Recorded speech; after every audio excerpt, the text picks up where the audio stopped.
Assalamualaikum warahmatullahi wabarakatuh. A'udzubillahi minasyaitonirrajim. Bismillahirrahmanirrahim. Alhamdulillahi rabbil alamin. Wabihi nasta'inu ala umurid dunya waddin. Asyhadu an la ilaha illallah wahdahu la syarikalah wa asyhadu anna Muhammadan abduhu wa rasuluh la nabiyya ba'dah. Allahumma shalli ala Muhammad wa ala ali Muhammad kama shallaita ala ali Ibrahim innaka Hamidum Majid. Allahumma barik ala Muhammad wa ala ali Muhammad kama barakta ala ali Ibrahim innaka Hamidum Majid. Subhanaka la ilma lana illa ma 'allamtana innaka antal alimul hakim. Rabbi shrah li sadri wa yassir li amri wahlul 'uqdatam min lisani yafqahu qawli. Amma ba'd.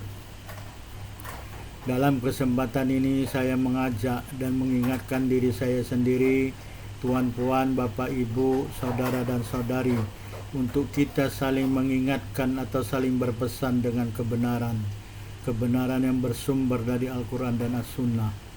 Tuan-puan, bapak, ibu, saudara dan saudari sekalian yang dirahmati Allah Subhanahu wa ta'ala, dalam video sebelumnya kita telah membincangkan mengenai waktu-waktu sholat wajib yang 5 waktu dalam Al-Quran dan As-Sunnah.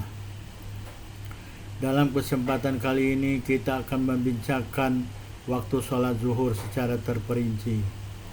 Imam An-Nawawi mengatakan bahwa umat Islam telah ijma' bahwa sesungguhnya awal waktu sholat zuhur adalah apabila matahari telah tergelincir atau zawal, dan akhir waktunya adalah apabila panjang bayangan sesuatu di bawah matahari sama seperti panjang sesuatu tersebut. Apabila telah keluar waktu sholat zuhur tersebut, maka waktu sholat asar masuk yang bersambungan dengannya. Tidak ada waktu yang bersatu di antara waktu sholat zuhur dan sholat asar. Ini adalah pendapat ulama Syafi'i. Al-Auza'i, Al-Thawri, Al-Laits, Abu Yusuf, Muhammad dan Ahmad berpendapat dengan pendapat ini. Malik mengatakan bahwa apabila panjang bayangan sesuatu sama seperti panjang sesuatu tersebut, maka itu adalah akhir waktu sholat zuhur dan awal waktu sholat asar yang bersatu. Apabila bayangan bertambah panjang dengan tambahan yang nyata, maka waktu sholat zuhur telah keluar. Abu Hanifah mengatakan bahwa waktu sholat zuhur tetap ada sampai panjang bayangan sesuatu menjadi 2 kali sesuatu tersebut.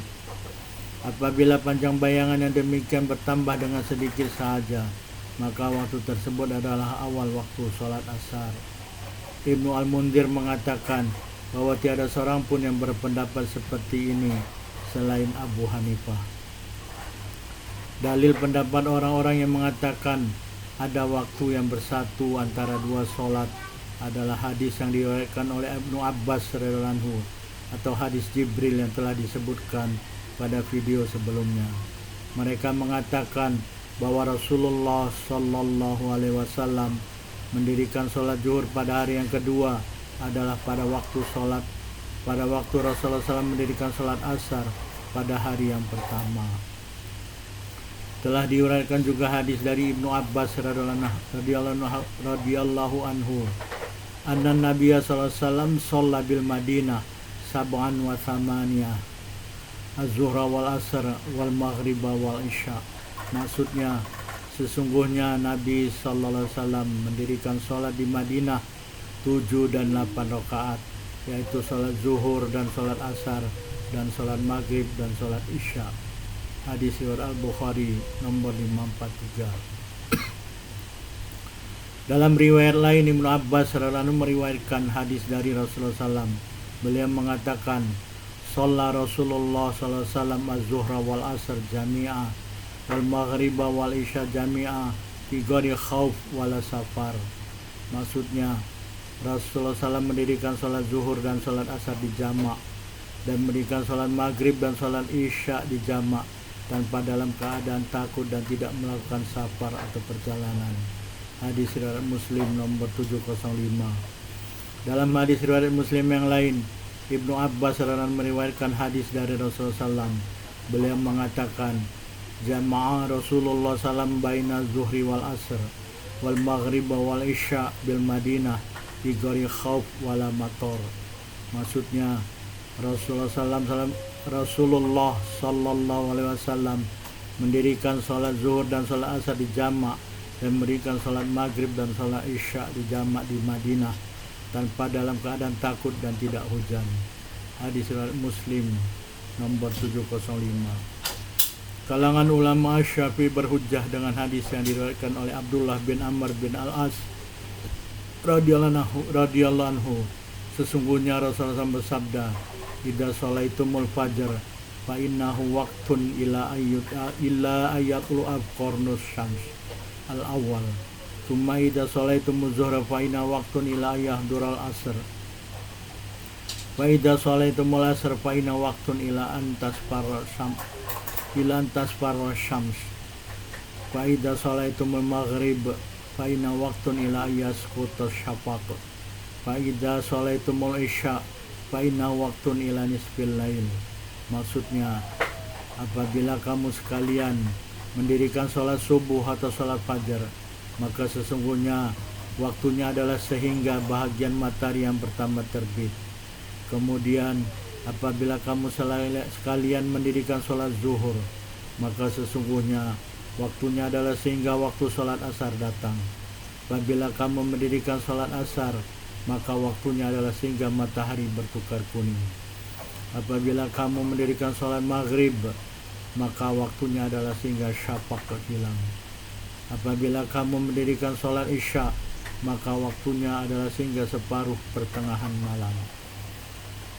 Hadis riwayat Muslim nomor 612. Dalam riwayat yang lain, dalam riwayat Muslim, Abdullah bin Amr bin Al-As radhiyallahu anhu telah meriwayatkan hadis dari Rasulullah SAW.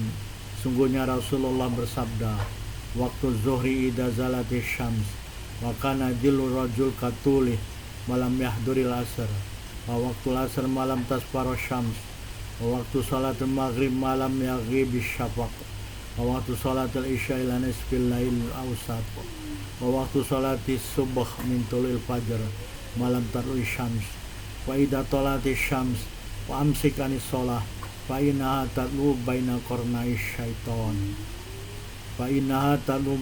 qarnai syaiton. Maksudnya, waktu sholat zuhur adalah apabila matahari telah tergelincir dan bayang-bayang seseorang lelaki adalah sama panjang dengan tingginya, dan ia masih ada selama waktu sholat asar tidak datang. Waktu sholat asar adalah selama matahari tidak menjadi pucat. Waktu sholat maghrib adalah selama syafaq belum hilang. Waktu sholat isya adalah sehingga pertengahan malam yang kedua. Dan waktu sholat subuh adalah dari terbit fajar sehingga masa matahari belum terbit. Apabila matahari telah terbit, jangan kamu mendirikan sholat, karena sesungguhnya matahari terbit di antara dua tanduk syaitan. Hadis riwayat Muslim nomor 612. Ulama Syafi'i juga berhujjah dengan hadis yang diriwayatkan oleh Abu Musa Al-Asy'ari yang telah disebutkan dalam video sebelumnya, bahwa Rasulullah SAW mendirikan sholat zuhur pada hari kedua dengan mengakhirkan waktu sholat zuhur sampai mendekati waktu sholat asar pada hari sebelumnya. Rasulullah SAW bersabda pada akhir hadis, waktu sholat adalah mana-mana waktu di antara kedua-dua waktu ini. Ini adalah nas hadis yang menunjukkan bahwa waktu sholat zuhur tidak bersatu dengan waktu sholat asar. An-Nawawi mengatakan bahwa bagi sholat zuhur ada 3 waktu, dan ini adalah pendapat kebanyakan ulama. Ketiga-tiga waktu tersebut adalah waktu yang pertama adalah waktu fadilah atau waktu yang utama, yaitu adalah awal waktu sholat zuhur. Waktu yang kedua adalah waktu ikhtiar, yaitu waktu selepas waktu fadilat sampai akhir waktu sholat zuhur. Waktu yang ketiga adalah waktu uzur, yaitu waktu sholat asar pada hak sesiapa yang boleh mendirikan sholat zuhur jamak dengan sholat asar karena bermusafir. Husain mengatakan bahwa ada 4 waktu bagi sholat zuhur, yaitu waktu yang pertama adalah waktu fadilat atau waktu utama, yaitu apabila panjang bayangan sesuatu sama dengan panjang seperempatnya. Waktu yang kedua adalah waktu ikhtiar, yaitu apabila panjang bayangan sesuatu sama dengan panjang setengahnya. Waktu yang ketiga adalah waktu jawas, yaitu apabila panjang bayangan sesuatu sama dengan panjangnya, dan ini adalah akhir waktu sholat zuhur. Waktu yang keempat adalah waktu udzur, yaitu waktu sholat asar bagi sesiapa yang boleh mendirikan sholat zuhur jamak dengan sholat asar karena bermusafir. Tergelincirnya atau zawal matahari adalah kecenderungan matahari ke arah barat dari pertengahan langit selepas tengah hari. Tanda zawal adalah panjang bayangan sesuatu akan bertambah semula selepas panjangnya berkurang. Sebagai contoh, apabila seorang berdiri di tempat terbuka di bawah sinar matahari pada pagi hari, bayangannya akan mempanjang dengan bergeraknya matahari ke atas. Apabila matahari semakin tinggi, bayangannya akan menjadi semakin pendek. Pada pertengahan hari, bayangannya akan berada di bawahnya. Apabila matahari mulai tergelincir, bayangan akan memanjang semula. Tanda tergelincirnya matahari adalah bertambahnya panjang bayangan. Kalangan ulama Syafi'i mengatakan bahwa ada perbedaan pendapat mengenai kadar bertambahnya panjang bayangan di bawah matahari dengan berbedanya waktu dan tempat. Tuan-puan, Bapak, Ibu, saudara dan saudari sekalian yang dirahmati Allah Subhanahu wa taala, kita telah sampai di akhir tausiah atau mudzakarah pada kesempatan ini. Terima kasih telah menonton video ini. Fastabiqul khairat, berlomba-lombalah dalam berbuat kebaikan. Subhanakallahumma wa bihamdika asyhadu an la ilaha illa anta wa astaghfiruka wa atubu ilaik. Wabillahi taufiq wal hidayah.